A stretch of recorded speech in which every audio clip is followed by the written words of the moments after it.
Yo creo que lo modifiqué, espérenme, ya le digo.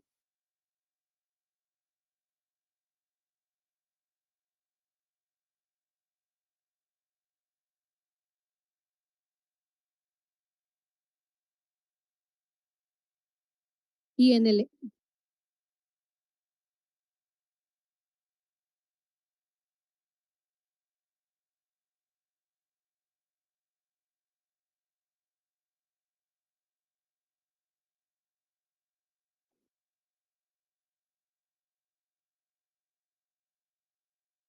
Sí, sí.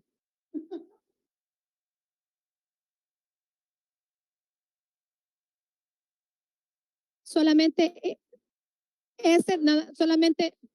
solamente en ese difiere, porque hice una modificación, porque al principio les había dejado 3 ejercicios, pero se los quité para que no les quitara mucho tiempo. Entonces, para la pregunta 1, solamente tienen que calcular para 2 tomas, que serían 325 ml de fórmula a 75 ml por hora y 500 ml de fórmula a 125 ml por hora. Sí, exacto, solo era uno, pero Sí. le hacía la... Sí, me había preocupado porque pensé que era todo lo demás, pero todo lo Sí. demás está bien. Ajá, exacto, por eso mismo fue que le pregunté, porque no sabía yo si igual iba a estar todo lo demás. Así es. Ah, ok, El que ok, está gracias. allá en el cuestionario es el correcto. Ok, gracias.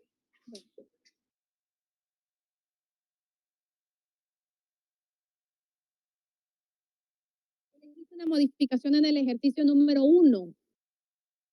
Difiere un poquito con el ejercicio 1 que está en el PDF. Para el caso 1 solamente son 2. Se lo voy a dictar porque es el que está allá en su cuestionario. 325 ml de fórmula a 75 ml por hora. Ese es para el caso 1. 325 ml de fórmula a 75 ml por hora. Ese es para el caso 1. Solamente a ese hay que hacerle modificación. 325 ml de fórmula a 75 ml por hora y el otro sería 500 ml de fórmula a 125 ml por hora, que ese sí quedó igual, tal cual. O sea que para el caso número 1, a 125 ml por hora. Para el caso 1, solamente son 2 ejercicios. ¿Ok? Vale. No, me la pasan, Pota. Sí. Lick, ¿nos puede pasar el link de asistencia, por favor? ¿Perdón? El link de asistencia, ¿no podría pasar, por favor? Se los pasé desde el principio. ¿Hay alguien que no pudo firmar la asistencia? Yo igual, no apareció. No aparece. De los que están en casa, ¿quién firmó asistencia y quién no? No nos aparece el link. No aparece. No, Aquí sale.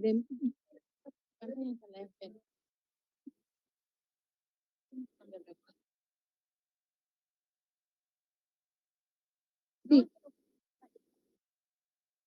Ok. Ahí ya está ahí. Bueno, continuamos.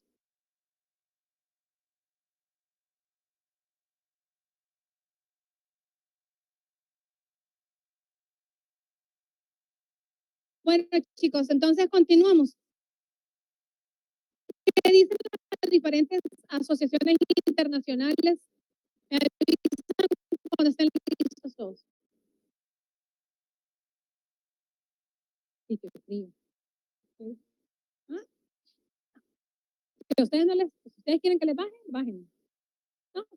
Bueno, ¿qué dicen las diferentes asociaciones internacionales respecto al manejo de la diarrea en pacientes con nutrición enteral por sonda? Aspen dice, la fibra soluble podría ser benéfica en el tratamiento de la diarrea en pacientes crónicos con nutrición enteral por sonda, pero estable. Y eso tiene grado de evidencia E. También Aspen dice, tanto la fibra soluble como la insoluble deben de evitarse en pacientes con alto riesgo de isquemia intestinal o dismotilidad severa y eso tiene grado de evidencia C. Es decir, en pacientes que no estén estables o con cierto grado de alteración en la función digestiva y absortiva, no usen fibra. ¿Ya? Ok. ¿Qué es lo que dice la Asociación Británica? Lo que ellos dicen es que los ácidos grasos de cadena corta promueven la reabsorción de agua y electrolitos en el colon. Y esos también lo que hacen es que limitan el crecimiento de bacterias patógenas y pueden normalizar los tiempos de tránsito. ¿Quiénes me van a generar ácidos grasos de cadena corta? ¿Qué? ¿Quiénes? Si yo le doy al paciente con diarrea tal nutriente, ¿cuál es el que me va a generar ácidos grasos de cadena corta?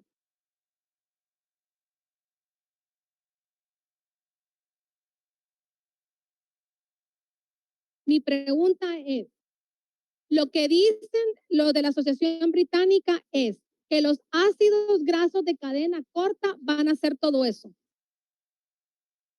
¿Quiénes me generan ácidos grasos de cadena corta que me van a promover la reabsorción de agua y electrolitos en el colon? ¿Qué les dije yo que debía de considerarse en el manejo de la diarrea de pacientes? Además de las fibras. ¿Los cuales? No. Que van a favorecer, que son beneficiosos para el manejo de la diarrea.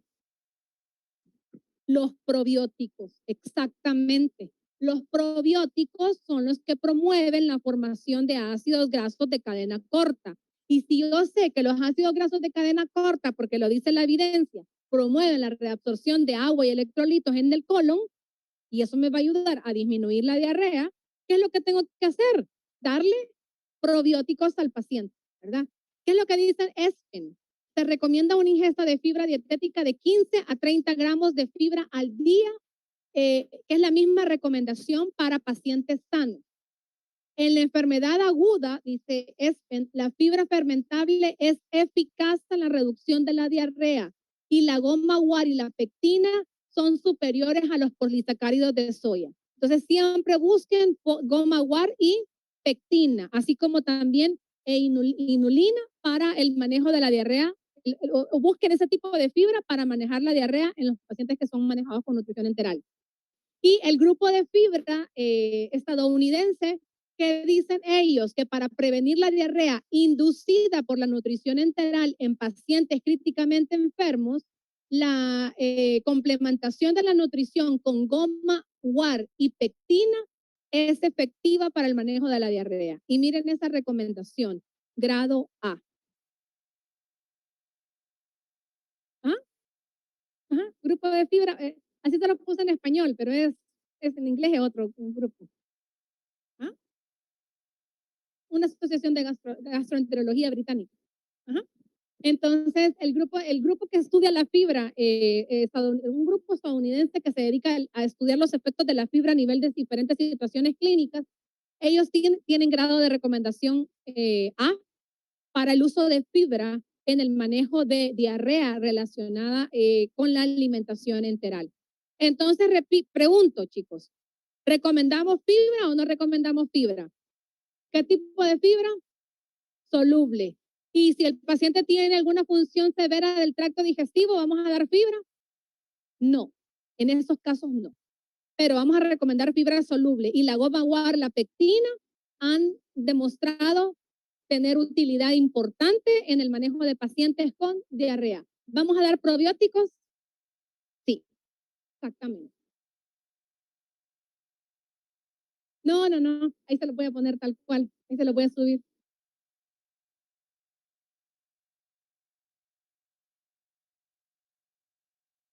Sí se puede.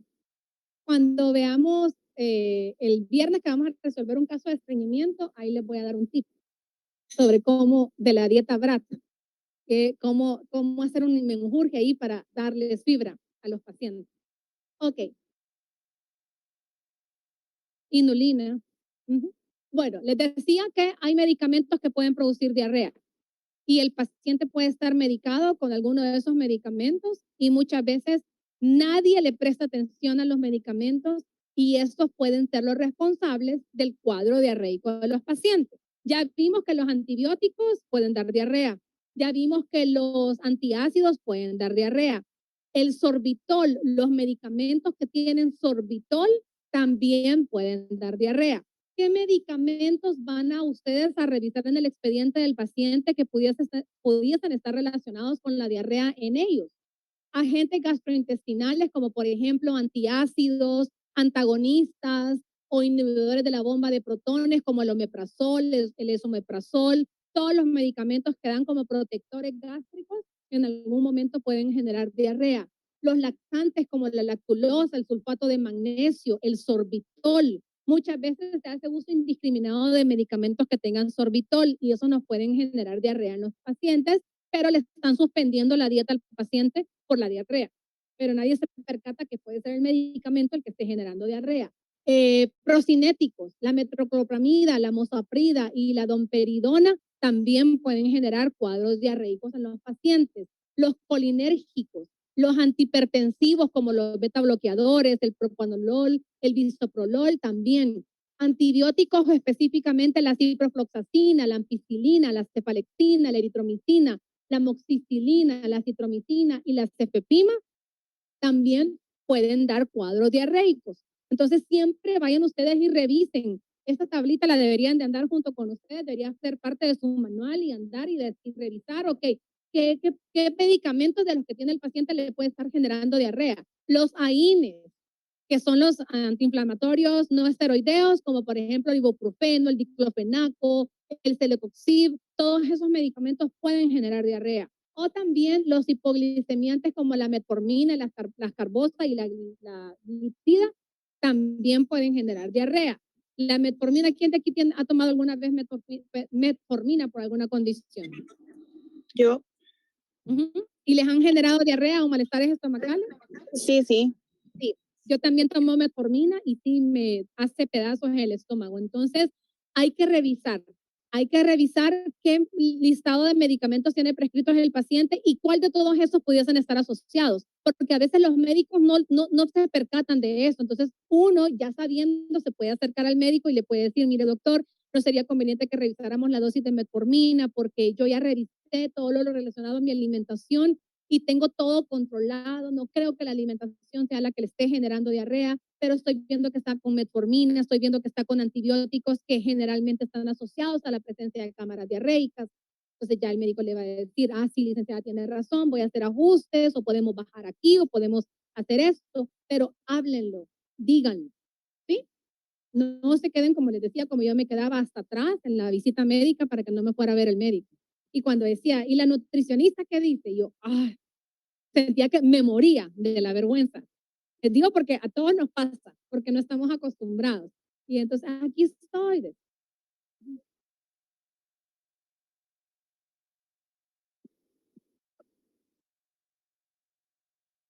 Ujú. La flora intestinal. Ajá.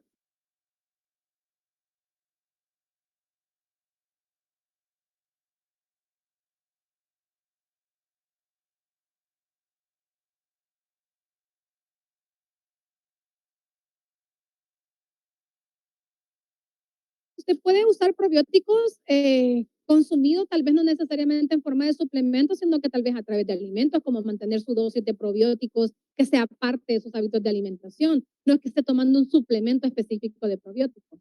Pero si usted, por ejemplo, come suficiente yogur o algún otro tipo de...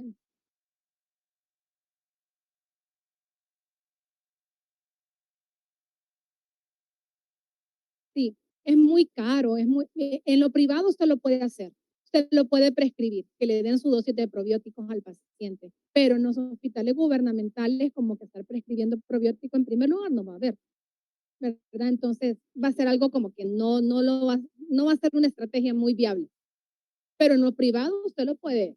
Por ejemplo, en mis pacientes renales les doy muchos probióticos, les recomiendo probióticos y les doy un suplemento de probióticos, pero a nivel hospitalario no me atrevería porque a lo mejor no lo tienen.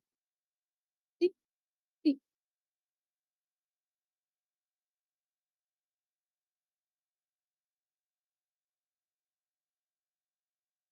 Ujú, ujú. Hay que reponer,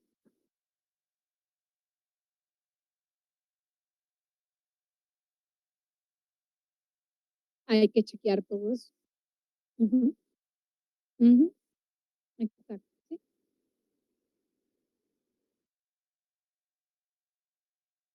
Bueno, cuando termine voy a subir porque ya se los volví a subir. Bueno, estreñimiento. Esta es la última complicación que vamos a ver. Ah, no, falta residuo graso. Bueno, que es una condición, fíjense bien, y esto da muchos dolores de cabeza también. Es una condición presente hasta en un 70% de los pacientes críticos. La mayor parte de los pacientes que permanecen hospitalizados, encamados por un periodo de tiempo largo, desarrollan estreñimiento. ¿Y cómo definimos el estreñimiento? Es una acumulación de materia fecal en el intestino grueso o bien la presencia de una evacuación, solamente de una, en un periodo de 3 días. Y ahí les dejo la bibliografía de donde tomé ese concepto, ¿verdad? Eso es lo que es un estreñimiento, un acúmulo de material fecal en el intestino grueso o bien la presencia de menos de una evacuación en un periodo aproximado de 3 días. ¿Por qué se puede dar el estreñimiento en un paciente con alimentación por sonda?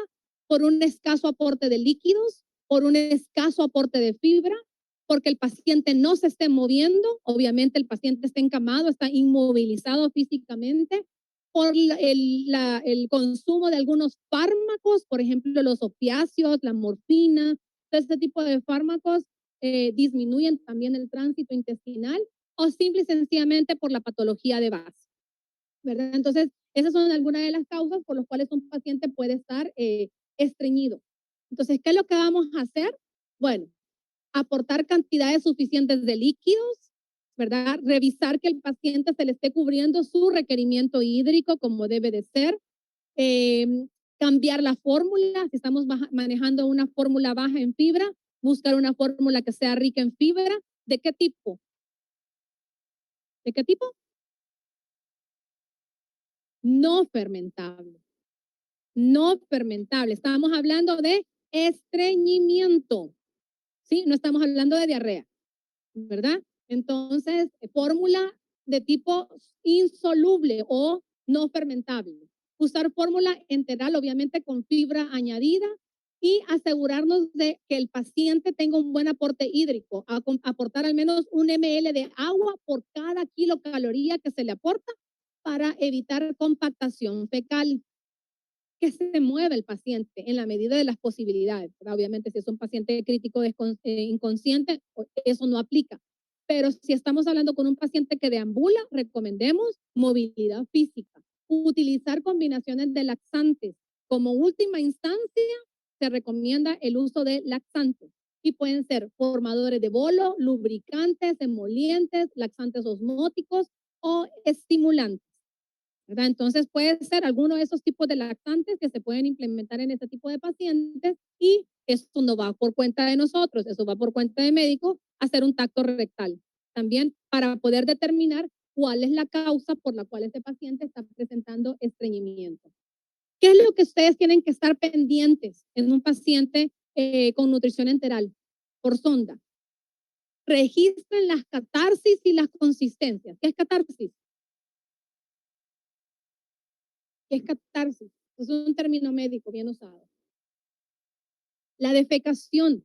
Registren cuántas veces defeca su paciente y registren también la consistencia, si es consistencia pastosa, sólida, con bolitos de conejo, como sea, ¿verdad? Registren catarsis, cuántas catarsis ese paciente tiene al día y registren consistencia. En algún momento se puede llegar a protocolizar el inicio de lactantes. Evalúen la medicación, salud, evalúen la medicación y asegúrense de usar fórmulas con fibra. ¿Fibra de qué tipo? Soluble o no fermentable. Pero eso sí, asegúrense siempre de cubrir una adecuada hidratación en su paciente, sobre todo si usan fórmulas concentradas. ¿Cuáles son las fórmulas concentradas? Las fórmulas arriba de 1.2. Si usan fórmulas concentradas, por favor, asegúrense de que el paciente tenga cubiertos sus requerimientos hídricos. Y la última complicación, residuo gástrico, ya que me han estado preguntando bastante en otras ocasiones de residuo gástrico. ¿Qué es el residuo gástrico?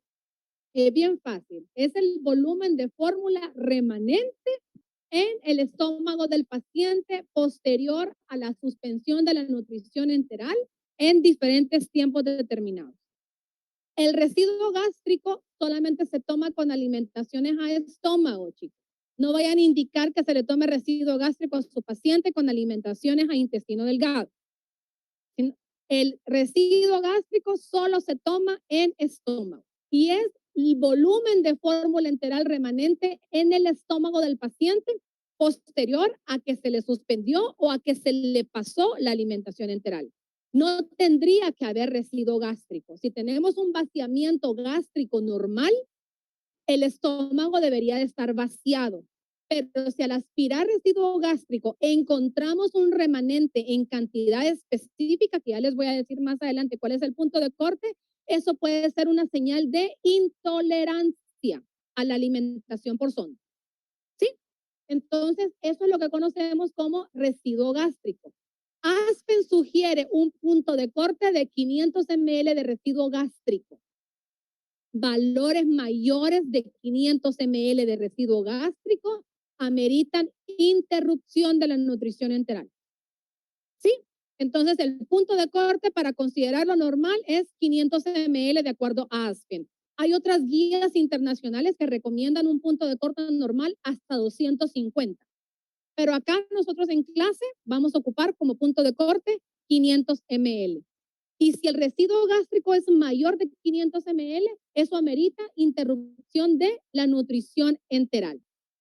Por mucho tiempo, el uso o la aspiración del residuo gástrico, y esto es bien importante para que ustedes no vayan a quedar como desactualizados. Por mucho tiempo, el marcador o el residuo gástrico ha sido utilizado como marcador del vaciamiento gástrico y como un marcador de riesgo de aspiración en el paciente crítico. Es decir, tiene más de 500 ml, entonces eso es un riesgo de aspiración en el paciente crítico, ¿verdad? Y lógicamente, pues, podría ser. Pero lo que nos dicen, lo que nos dice la última evidencia es lo siguiente, y aquí están las referencias por si ustedes los quieren ahondar más en el tema. Estudios recientes han comprobado que la medición de residuo gástrico no predice dichos efectos. O sea, que el residuo gástrico no es un indicador viable o certero de riesgo de aspiración en el paciente.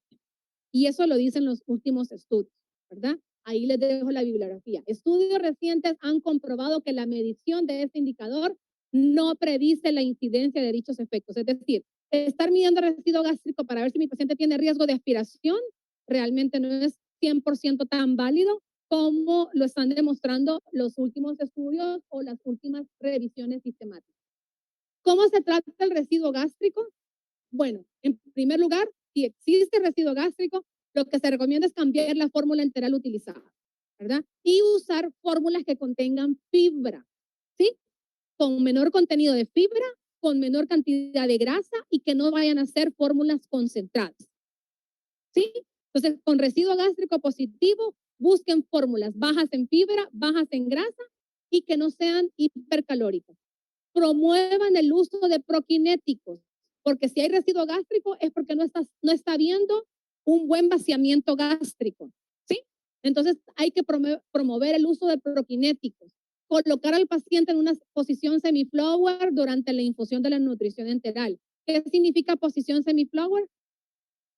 Respaldo incorporado a 30 a 45 grados aproximadamente. Y en caso de no presentarse mejoría con todas esas estrategias, entonces les sugiero evaluar la colocación de la sonda en J1. Si definitivamente hay mucho residuo gástrico, entonces pensemos en alimentar al paciente a intestino delgado, ¿verdad? Para disminuir la posibilidad de residuo gástrico. Sí.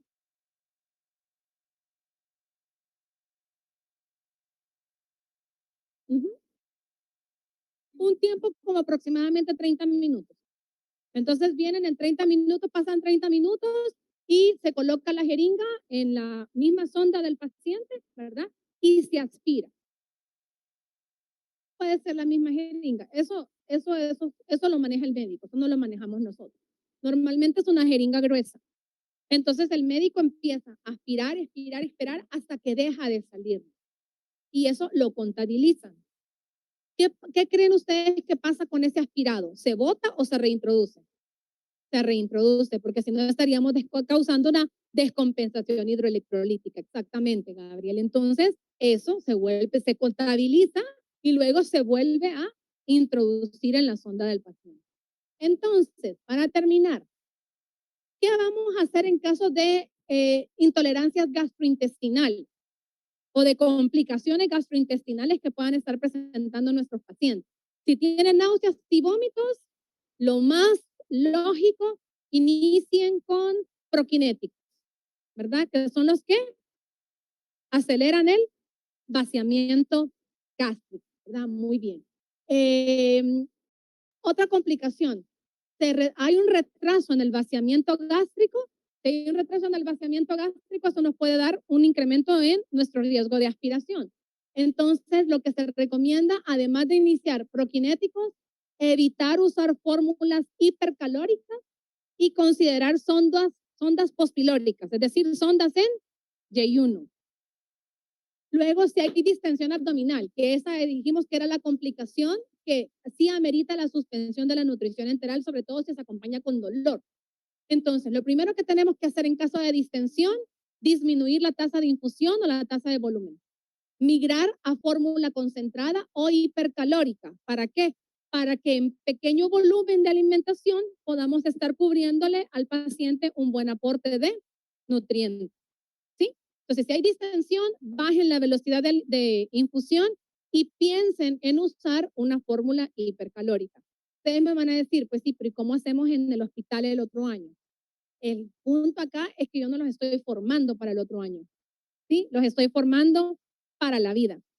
Entonces, si lo que ustedes el otro año, lo único que tienen es Ensure en el hospital, y no pueden usar una fórmula hipercalórica, entonces bajen el volumen para asegurar tolerancia y que el paciente no se siga distendiendo y usen módulos de carbohidratos o módulos de proteínas si es que en dado caso se quedan cortos, si es que hay módulos, ¿verdad? Y si no, ustedes hacen malabar y me cuentan.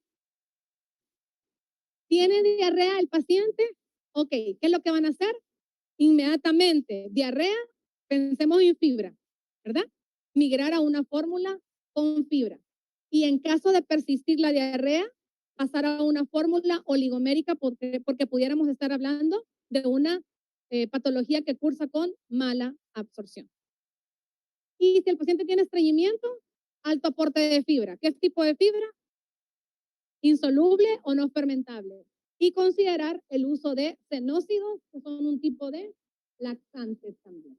Entonces, solamente les voy a dejar estos ejercicios. No los hagan porque yo sé que ustedes tienen bastante que hacer, ¿verdad? Pero lo vamos a comentar en la clase del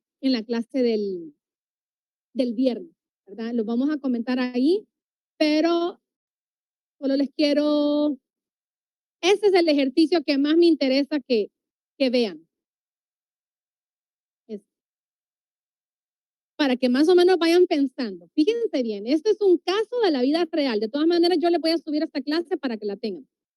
Este es un caso de la vida real y yo quiero que más o menos ahí se quiebren la cabeza pensando qué harían. Paciente femenina con diagnóstico de hemiplegia derecha a causa de un accidente de tránsito. ¿Qué es hemiplegia? Exacto. Y los leen, por favor, porque ya mañana en la tarde ustedes ya van a poder leer estos casos y poderlos resolver.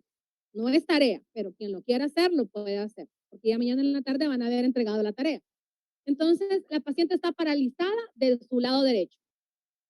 Desde hace 3 semanas se maneja con nutrición enteral por sonda de gastrostomía, manejada actualmente en su domicilio con fórmula comercial Ensure bajo el siguiente esquema.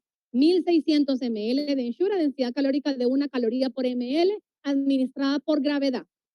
Familiar refiere que desde hace 4 días está presentando cámaras diarreicas a repetición y manifiesta no estar agregando ningún alimento diferente a los indicados.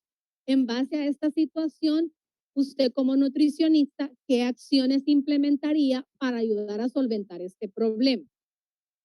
Léanlo y lo analizan. No me vayan a salir con estralidades. sino que ubíquense en el contexto en el que estamos, ¿sí? Pero el problema es lo siguiente, que después de estar con diarrea, la paciente se tapó, ¿sí? Posteriormente a esa complicación, los familiares refieren que hoy está presentando estreñimiento y desde hace una semana la paciente no evacúa. ¿Qué recomendaciones y acciones tomaría usted? Entonces, en base a lo que hemos leído, como les digo, esto no es obligación, quien lo quiera hacer, lo puede hacer, pero más de alguno de ustedes lo va a leer y lo va a tratar de resolver. Entonces, lo vamos a platicar en la próxima clase, porque son complicaciones que se presentan frecuentemente en nuestros pacientes con soporte nutricional. ¿Sí? Bueno, entonces, no sé si tienen dudas.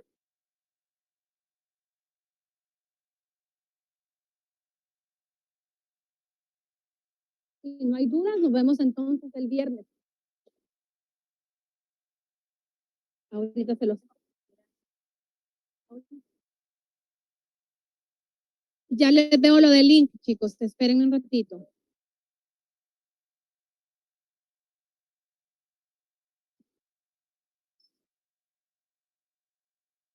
Es de la tarde. Ujú. Otra cosa, niños, algo bien importante. Lean los ejercicios, lean los casos. No me los vayan a presentar incompletos. Por favor, lean bien lo que les estoy pidiendo. Me hacían la pregunta de que qué me refería con ingredientes cuando les pido que calculen los ingredientes por toma. Me refiero a que para las tomas que se les indiquen, especifiquen cuántos gramos de polvo, cuántos ml de agua van a estar agregando a esa alimentación. A eso me refiero cuando digo ingredientes por toma, porque me decían, ¿hay algún otro alimento? No, específicamente lo que está ahí. Pero, perdón, hay de artesanal, hay una de artesanal, pero solamente les pido calcular calorías y macronutrientes. El mismo cuadrito que está ahí. O sea, no hay nada que les pida que yo no se los haya dado, ¿verdad? Y si alguien tiene alguna duda, pues me escribe. Bueno.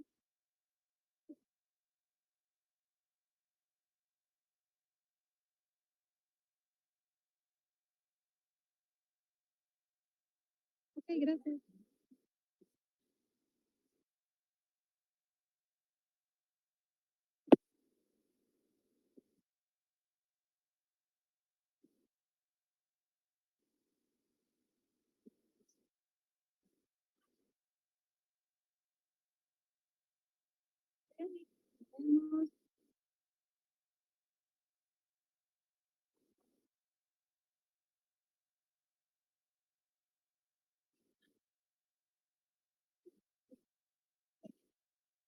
Prueben el link que les acabo de enviar, por favor.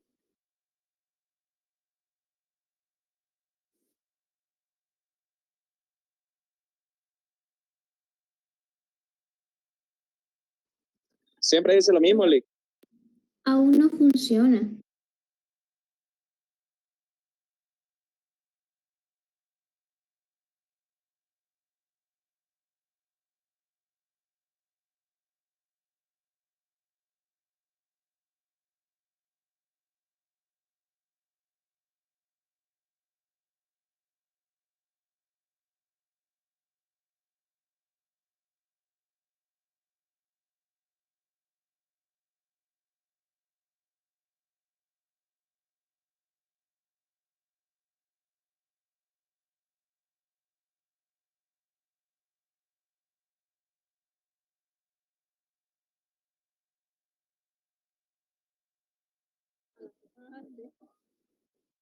Les voy a preguntar a ver si están por ahí, solamente para verificar que no se me haya quedado nadie. Margarita. Presente. Presente. Ay, hay muchas, perdón. Okay. Andrea. Hay dos margaritas, creo yo. Presente. Ok. Brian. Presente, Lick. Los que ya vayan mencionando pueden ir saliendo. Karen Cárcamo. Presente. Ok. Marielo. Presente. Eunice.